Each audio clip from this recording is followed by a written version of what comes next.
Shabbat Shalom a todos nuestros amados que nos siguen pues por medio de esta red social, por medio de WhatsApp. Les saludamos desde Orlando, Florida, exactamente Kissimmee. Les deseamos pues bendiciones de lo alto para todos ustedes. Hoy tenemos entonces la parashá Mishpatim, que traduce juicio. Sin embargo, por ejemplo acá la traducción Reina Valera, que es una traducción bien conocida, lo traduce como leyes. Otras traducciones que están más apegadas al original lo traduce como perfecto Mishpatim. Por ejemplo acá, Éxodo capítulo 21, dice, estas son las leyes que les pondrás, refiriéndose a Moisés con los hijos de Israel. El Eterno le está diciendo a Moisés, estas son las leyes que tú les pondrás a ellos, a los hijos de Israel. Por supuesto, aquí lo que está diciendo, estos son los mishpatim que tú les pondrás. Entonces, mishpatim es un tipo de ley donde se busca la justicia, ¿verdad? Y la forma de una convivencia justa en medio de una comunidad, en medio de una sociedad. Esos son los tipos de leyes que van enmarcados en lo que son los mishpatim. Sin embargo, es una ley porque sale de la boca del Eterno. Me llama la atención porque dice que estos mishpatim tú se los pondrás. No dice tú se los vas a leer, ni dice tú les vas a decir que los repitan, ni dice, sino que me llama la atención que dice estos mishpatim o estas leyes tú les pondrás. Entonces ahí la palabra pondrás es sim en hebreo es poner sobre, sim po o sim shama, sim a la yadai shali, ponlo en mi mano, poner encima, sim leja, pongo a ti. Entonces me puso a meditar, entonces, ¿por qué el Señor dice que le pondrás estas leyes? Y me recordé el verso que dice Yeshua en Mateos 11:29, cuando él dice, llevad mi yugo. Entonces, si el Señor pone unas leyes, es para que nosotros las llevemos. El Señor le dijo a Moisés, ponle estas leyes. Entonces, las leyes del Eterno están vinculadas o se pueden señalar o se puede ilustrar como yugo. Es el yugo del Señor. Hay un yugo que viene del enemigo, pero hay otro yugo que viene del Señor, que viene de Adonai. Y Yeshua entonces en este contexto de yugo dijo, Mateo 11:29, Matitiahu 11:29, llevad mi yugo sobre vosotros. Ahora, ¿por qué lo vamos a llevar? Porque Él lo pone. Él dijo a Moisés, ponlo, poner encima. O sea, llevad mi yugo sobre vosotros y aprended de mí que soy manso y humilde de corazón. Más adelante el verso 30 dice, porque mi yugo es fácil y ligera mi carga. El asunto es hasta qué punto nosotros entonces llevamos el yugo de Yeshua. Porque Él está diciendo, llevad mi yugo sobre vosotros y aprended de mí que soy manso y humilde. Cuando un animal se va a amansar, se va a enyugar, se le va a poner yugo, no es fácil, porque el animal, el buey, rechaza el yugo. Para ponerle el yugo a los primeros días, eso es terrible, es muy fuerte. Entonces ese animal tiene que ir con otro buey, pero un buey más fuerte que él, pero que tenga las mismas distancias y el mismo tamaño, etcétera, etcétera. ¿Por qué? Porque él va a tener resistencia para caminar con el yugo que es puesto y que está unido al otro buey que es el más fuerte. En este caso Yeshua es el fuerte y él está diciendo, mira, lleva mi yugo porque es fácil y no es pesado. La carga no es pesada y mi yugo es fácil, es ligero. Al principio cuesta. Y después Yeshua dice, y tendréis descanso para vuestras almas. Vas a tener paz, vas a tener tranquilidad, pero si la palabra dice que Él va a poner el yugo sobre nosotros o la ley o la palabra sobre nosotros, entonces nosotros tenemos que llevar. En el tiempo de Yeshua se decía que los discípulos llevaban el yugo de su maestro, o el yugo de su rabino, o el yugo de su líder, porque es lógico que si tú eres la cabeza o la autoridad y tienes debajo de ti los que te siguen, entonces ellos deben caminar con el mismo yugo que tú tienes, porque si no, entonces estamos juntos pero no estamos unánimes. Y por eso la escritura habla de estar juntos y estar unánimes, porque a veces estamos juntos pero no estamos unánimes, juntos en persona, juntos en lo físico y unánimes en espíritu. Entonces, aquí la palabra nos enseña que llevar el yugo tiene su cuota de sacrificio, ¿no? Porque nosotros vemos que cuesta mucho hasta que el animal, el buey, se va adaptando y se va acostumbrando y llega el momento que cuando se le va a poner el yugo, el animal mismo va a la cabeza, cosa que antes no hacía. ¿Por qué? Porque ya está domado. Entonces es una linda enseñanza que el Señor nos da. Yeshua pues hablaba palabras muy fáciles, muy sencillas, pero con una profundidad impresionante. El yugo se pudrirá por causa de la unción. Nosotros venimos con un yugo que es el del enemigo y ese yugo tiene que pudrirse por causa de la unción para que entonces Yeshua nos ponga su yugo y nosotros entonces caminar en un mismo espíritu con Él y en una misma visión con Él, porque Él es quien nos va a dar la visión, nos va a dar el propósito, nos va a dar todo. Entonces, qué hermoso es poder caminar con el mismo yugo de Yeshua. Qué hermoso es cuando en una comunidad se pueden caminar con el mismo yugo que tiene la cabeza o el líder principal. Con respecto a esto, al yugo, a lo pesado, a lo fácil y lo opuesto, nosotros lo podemos ver en Mateo capítulo 23 del 1 al 4. Mateo capítulo 23 del 1 al 4 ya hay algo bien interesante, porque Yeshua ahí está hablando precisamente del yugo también, y lo está hablando con respecto a los fariseos. Entonces quiero empezar por el 4, porque dice acá, refiriéndose a los fariseos, dicen, porque atan cargas pesadas y difíciles de llevar. Fíjense, él está diciendo pesado y difícil.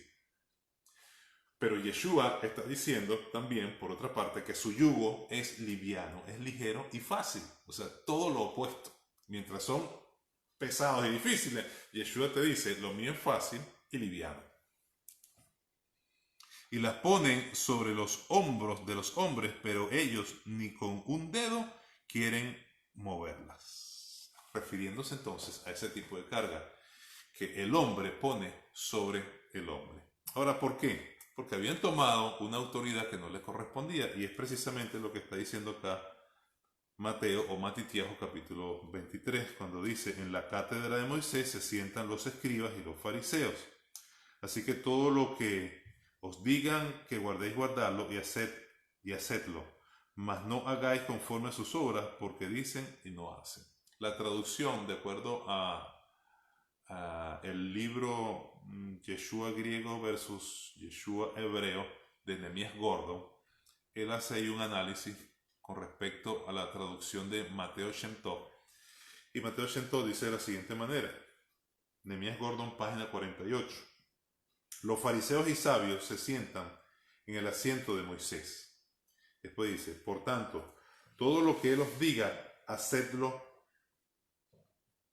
diligentemente, pero según las reformas, ahí es la palabra takanot, de ellos y los precedentes es la palabra maasim, de ellos no hagáis, porque ellos hablan, pero no hacen.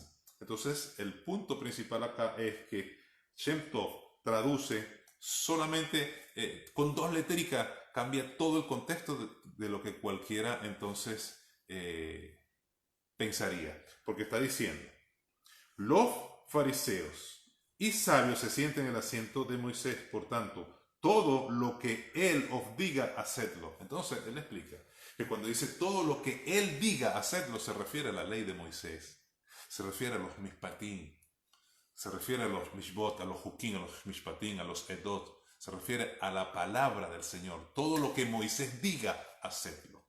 ¿Por qué? Porque acá Yeshua está diciendo que no hagas lo que los fariseos mandan hacer. Porque ellos ponen pesada carga y lo ponen difícil. Pero el yugo del Señor, los mandamientos del Señor, la ley del Señor, la palabra del Señor que está en nosotros para llevarnos por el camino correcto, es ligero su carga y es fácil. Digo todo esto porque cuando nosotros vamos a la parte del judaísmo, y hoy voy a ser franco y voy a decir cosas que antes no había dicho, pero cuando nosotros vamos a la parte del judaísmo, nosotros nos encontramos con ciertas leyes que no corresponden a lo que Yeshua ha hablado, y allí es donde nosotros debemos tener cuidado. Y le hablo al pueblo judío mesiánico. Por ejemplo, aquí Yeshua, cuando habla acá de los fariseos, está hablando de Takanot, está hablando de los Masim, que eran las leyes o las leyes de los rabinos. Y yo estuve leyendo el libro de Michael Brown, la página 112-113, respondiendo a objeciones judías, creo que es el volumen 4. Él habla con respecto a estas leyes. Y él dice, por ejemplo, la ley judía incorpora una gran cantidad de reglas y leyes rabínicas. Eso es yugo. Eso se llama yugo. Estos se consideran tan vinculantes como los mandamientos, aunque los castigos por violarlos no son menos severos. Otra diferencia es que es posible, aunque poco probable, cambiar las leyes rabínicas, pero ningún rabino puede cambiar la Torá. La porción rabínica, halajá, se divide en 3 grupos. Entonces dice, Heseirah, Takanah y Minhá. Aquí voy a hablar nada más solo de estas 3, que es lo que él expresa en su libro, junto con otro maestro llamado Tracy Rich. Entonces él dice, una Heseirah, que es una halajá, es una ley de hombre, no es el yugo de Yeshua. Hay que tener cuidado. Ahora, los rabinos sí hicieron halajá buenas y conforme a la Torá. Bueno, yo me pongo ese yugo, pero yo no me puedo poner un yugo que está opuesto al yugo de la Torá, señores. Porque mi rabino es Yeshua. Y yo tengo entonces el yugo de mi rabino Yeshua y estoy caminando con él y voy al son de él.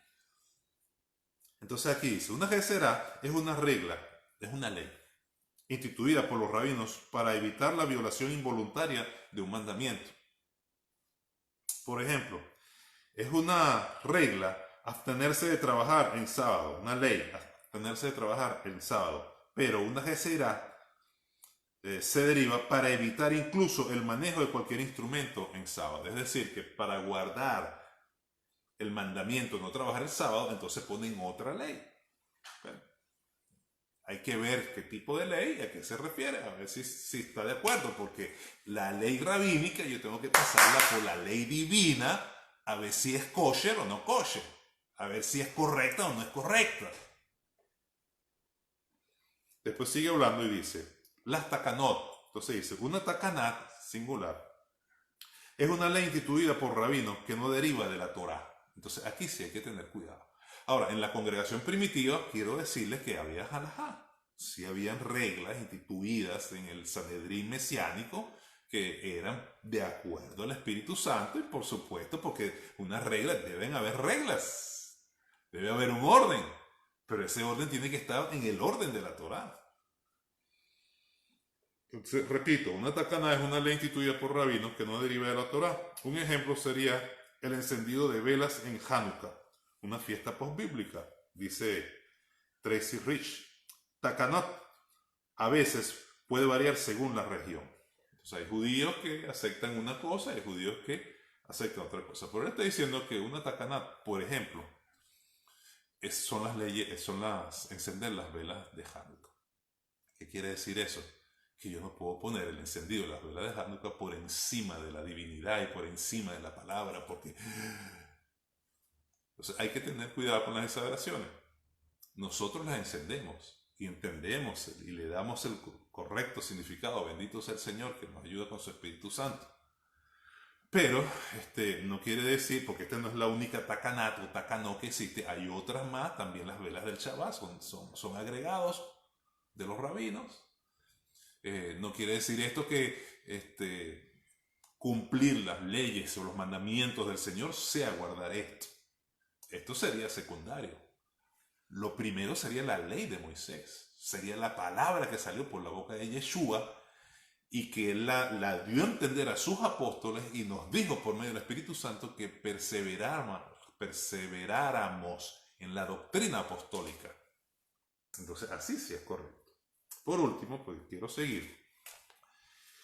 Un tipo de ley rabínica que es la minhá. Hay otras leyes, pero le estoy hablando de estas tres, que son las que cita Tracy Rich y Michael Brown en su libro Respondiendo a Objeciones Judías. Páginas 112 y 113, volumen 4. Entonces tenemos la ley rabínica, que es un minhá, que es una costumbre que evolucionó por razones religiosas dignas y ha constituido el tiempo suficiente para convertirse en una práctica religiosa vinculante. Un ejemplo de minhá, y aquí voy, sería la costumbre de celebrar ciertas fiestas un día más en la diáspora que en Israel. Cuando yo oigo estas cosas y veo, ok, se celebra entonces la fiesta un día más. Entonces, ¿qué dice el yugo de la Torá? Levítico capítulo 23. Celebrarás las fiestas por 7 días. Ejemplo.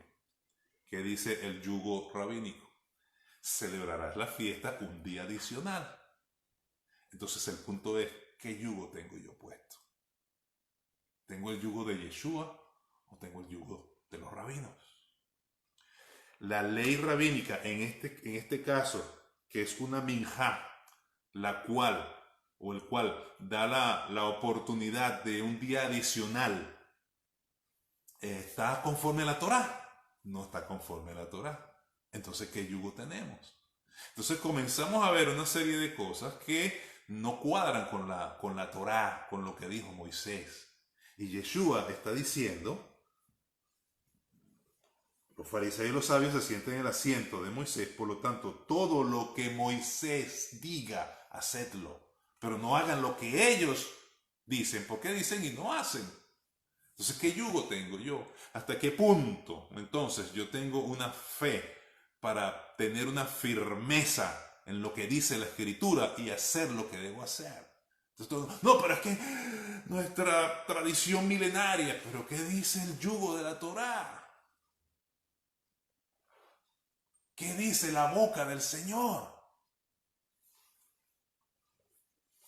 Otro ejemplo, que lo escribe el mismo rabino Michael Brown. Por ejemplo, los tzitzit. La palabra dice que te pondrá los tzitzit, y debe ser azul.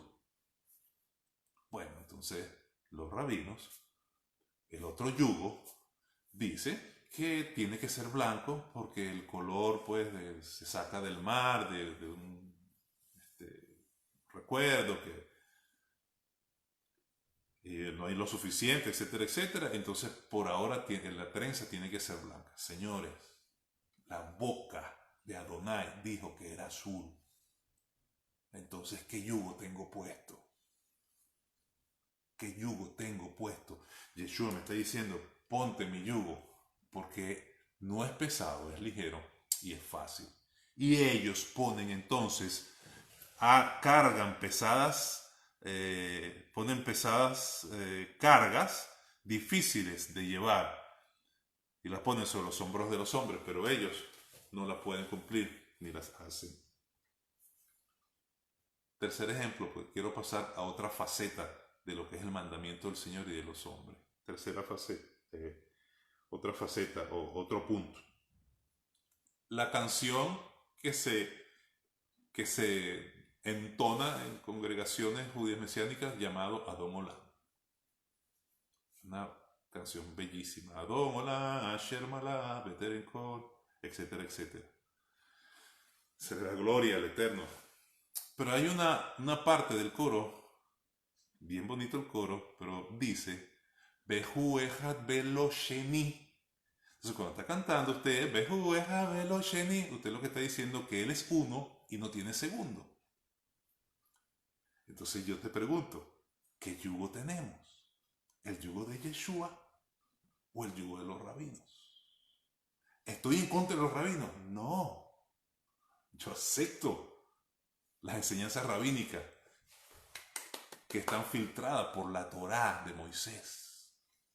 Pero yo no puedo cantar que Adonai es uno y no tiene segundo cuando yo sé que el segundo es Yeshua, que se hizo carne, que habitó entre nosotros, que es Immanuel, que derramó su sangre y me dio vida eterna. Entonces yo estoy cantándole en contra de la pluralidad y divinidad, sin darme cuenta. Entonces, si alguien idolatra eso, entonces, no, es que eso no quiere decir eso. Lo que pasa es que cuando dice Hu Echad Bedo Sheni, que Él es uno y no tiene segundo, es que Él es único y no hay otro como Él, no hay otro, Él es único, poderoso. Sí, pero el punto es que Adón Olam, y usted lo puede verificar y lo puede investigar, está basado en los 13 principios de Maimónides. Entonces, cuando se canta Adón Olam, lo que se está recitando son los 13 principios de Maimónides.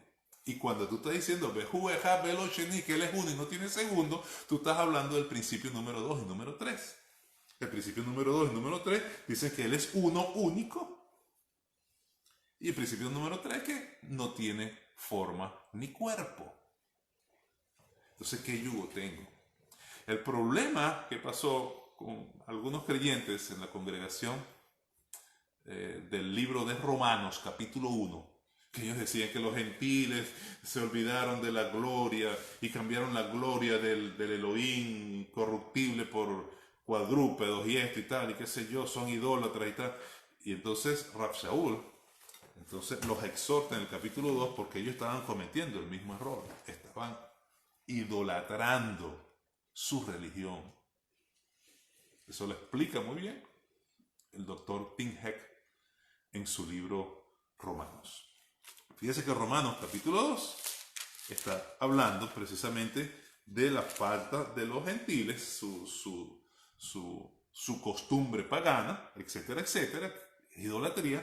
El capítulo 2 de Romanos entonces dice, por lo cual eres inescrutable, oh hombre, quien quiera que sea tú que juzga, pues en lo que juzga a otro te condenas a ti mismo, porque tú que juzgas, haces lo mismo. ¿Y qué era lo que estaban haciendo aquellos que juzgaban a los gentiles que eran idólatras?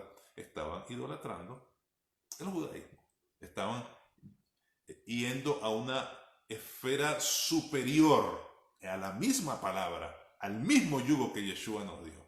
Y por eso el capítulo 2 sigue diciendo, y prácticamente antes de hablarnos del olivo silvestre y olivo natural, el verso 19, confía en que eres guía de los ciegos, luz de los que están en tinieblas.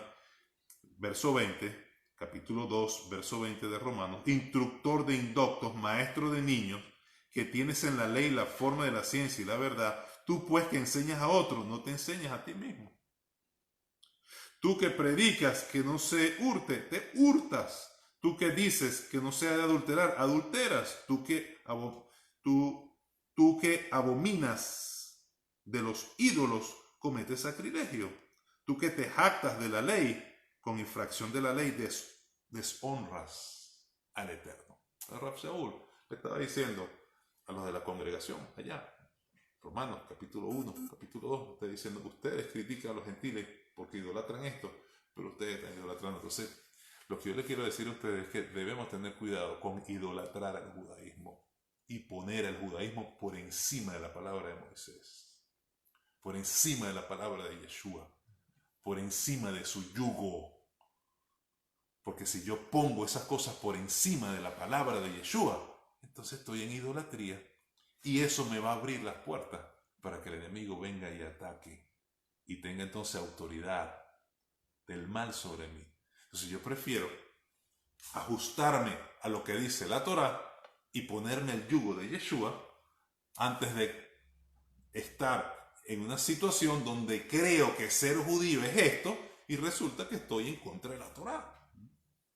Eso no es el ejemplo de la congregación primitiva. Eso no es el ejemplo de la doctrina apostólica. Y como eso, yo puedo decirles muchos ejemplos. Y no quiere decir que yo estoy desvinculado de la cultura y de la costumbre. No. Pero hay costumbres que no están en el yugo de la Torá. Y Yeshua lo dijo bien claro. Marcos capítulo 6. Porque ustedes ponen la tradición por encima de la ley de Moisés. Entonces si la palabra dice 7 días celebrarás, ¿por qué celebras 8? Porque pones la tradición por encima de la ley de Moisés. Si la Torá nos explica que hay una divinidad y una pluralidad, entonces ¿por qué dice Behu Eja Velo Sheni? Porque pones la tradición por encima de la palabra y de la ley de Moisés. Entonces, estamos desvinculados de la... No estamos desvinculados. Mira, aquí está mi kippah, yo me pongo mi talí, hago oraciones y todo. Pero el Espíritu Santo nos guía a toda verdad. Y por eso yo les decía antes, yo voy a decir cosas que antes no había dicho por las vías, por las redes sociales. Viendo esto, que es la parte más sencilla, voy a tocar entonces el otro punto, que es la parte espiritual. Porque esto es un reflejo de la parte espiritual. Miren por qué. Y con esto finalizo. El mal viene de 3 fuentes. Cuando se analiza el mal, el rash o el rashá, viene de 3 fuentes. De hecho, a Yeshua se le tienta en 3 maneras, 3 fuentes diferentes. Y si analizamos a Adán también, 3 fuentes diferentes. Una es el mundo. Y en el mundo podemos ver lo que es la presión social y yo diría también religiosa. Y por eso precisamente estoy diciendo religiosa. Cuando hablo de una presión religiosa, estoy hablando de religiosidad, no del evangelio. No de vivir en el espíritu, sino de religiosidad. Entonces, el mal puede venir por el mundo, y cuando decimos mundo, no es la discoteca ni el baile, el mundo es el sistema, el mundo es esta era, el mundo es el tiempo donde yo estoy, donde me desenvuelvo. Puede haber entonces una presión social religiosa. Y eso es una puerta abierta para el enemigo. Porque en lo que yo afloje por presión social o presión psicológica y me ponga en contra de la Torá, entonces yo le estoy dando al enemigo luz verde para que él venga contra mí. 2. La carne. Lo primero que la carne expresa para estar en contra de Adonai, del Señor, es el orgullo.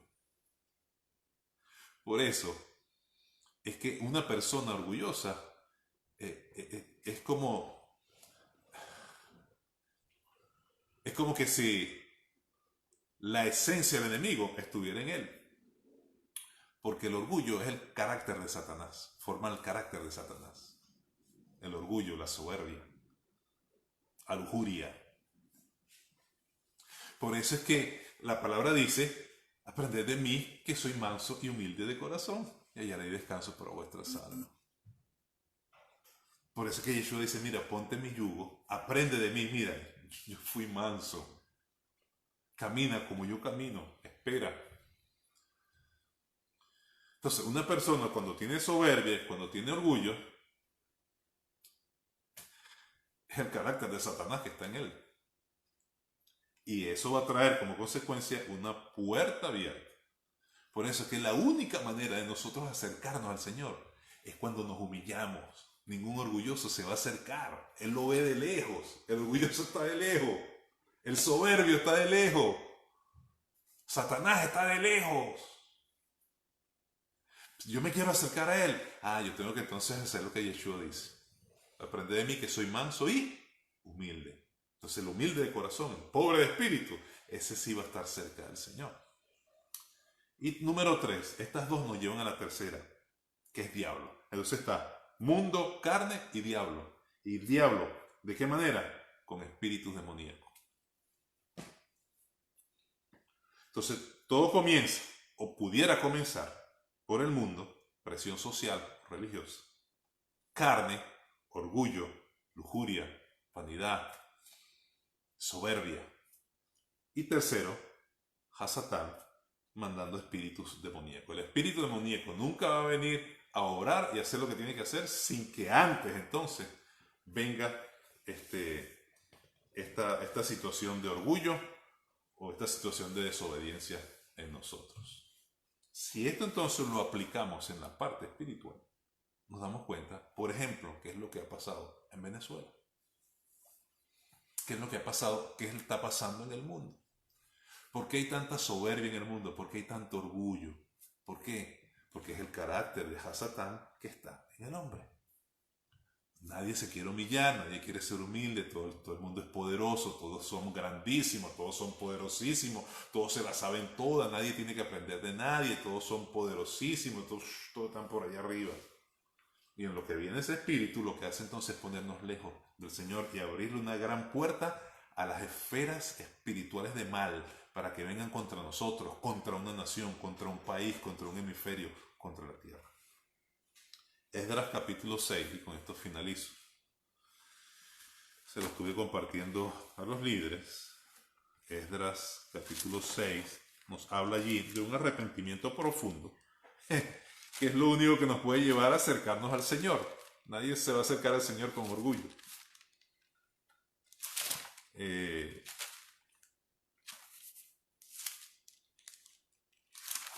segundito.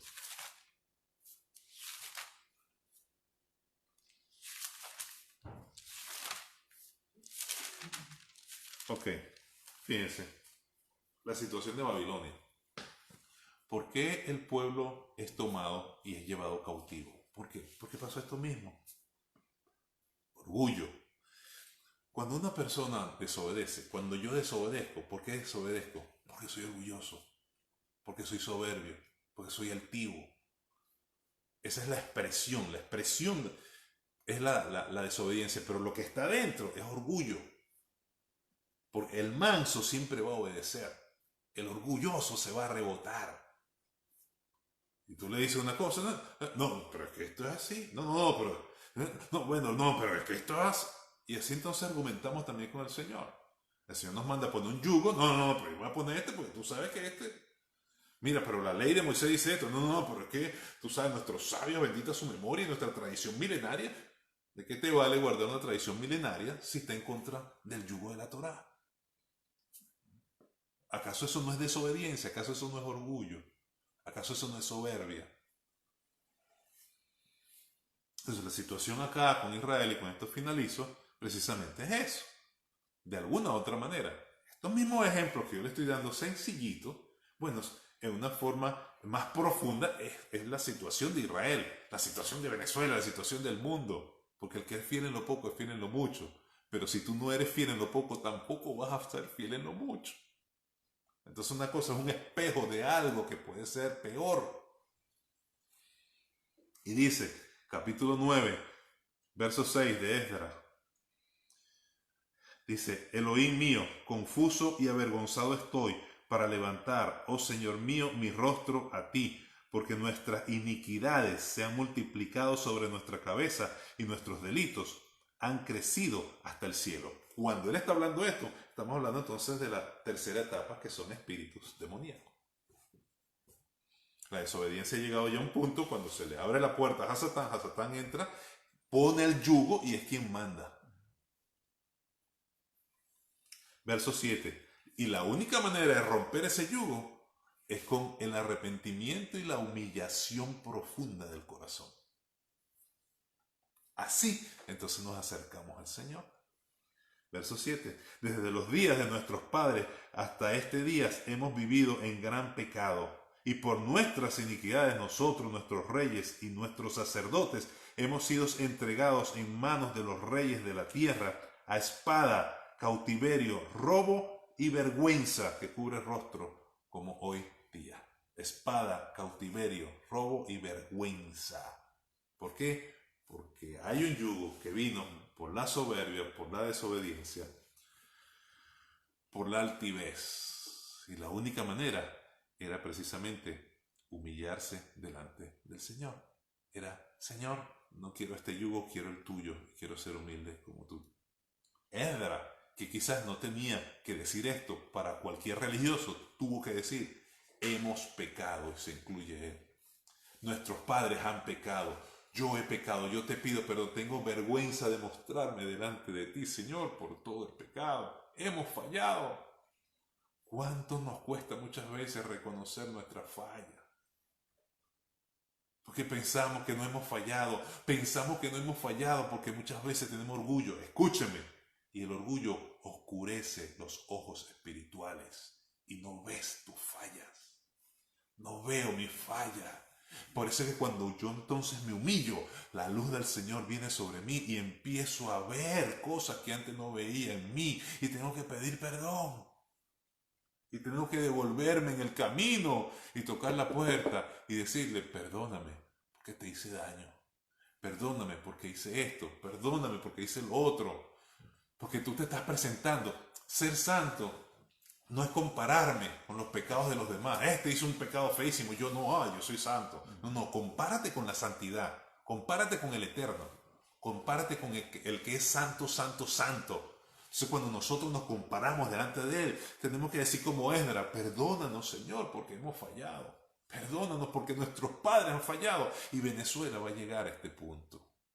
Porque la única manera que la maldición cese es cuando el pueblo llegue a esta situación de decir, perdónanos Señor, Adonai de Venezuela y del mundo, perdónanos, porque nosotros los sacerdotes hemos fallado y por haberte fallado, entonces han pasado todas estas cosas. Lo cierto es que ellos entonces tienen que buscar la presencia del Señor en humildad de corazón y el Señor, por supuesto, un corazón contrito y humillado no desprecias tú, oh Señor. ¿A quién va a despreciar el Señor? Que se humilla delante de Él. ¿A quién? A nadie. Porque cuando tú te humillas, la esencia del Señor está en ti. Verso 15. Oh Adonai de Israel, tú eres justo, puesto que hemos quedado un remanente que ha escapado, como en este día. Henos aquí delante de ti. Verso 15, capítulo 9 de Esdras.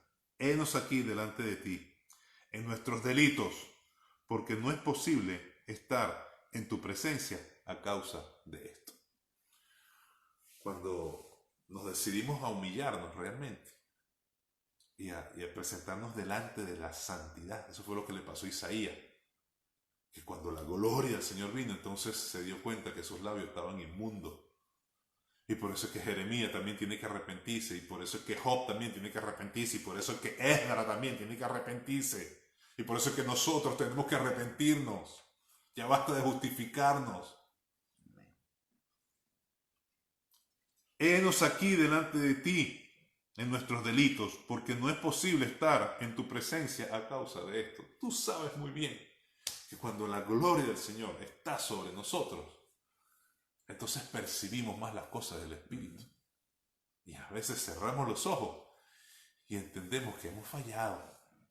Y el Espíritu Santo entonces viene y nos empieza a trabajar con nosotros y empieza a corregirnos y empieza a decirnos lo que debemos hacer.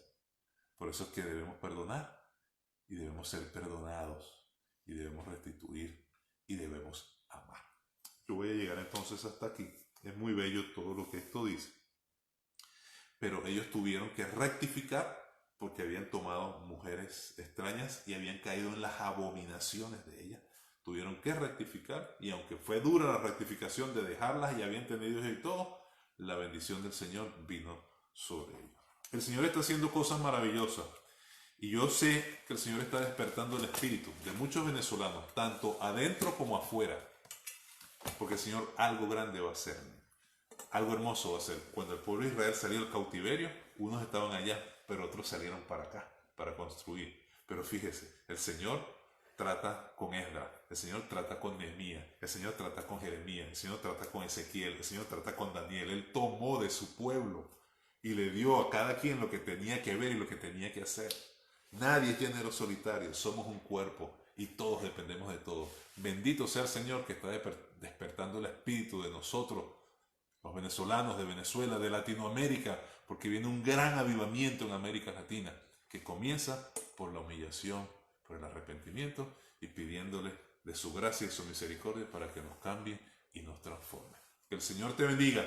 Será hasta la próxima semana de Frat Hashem y que tengas una semana de gloria, de bendición y de victoria, porque la gracia, el amor y la misericordia del Señor son nuevas cada mañana y están con nosotros. Shalom.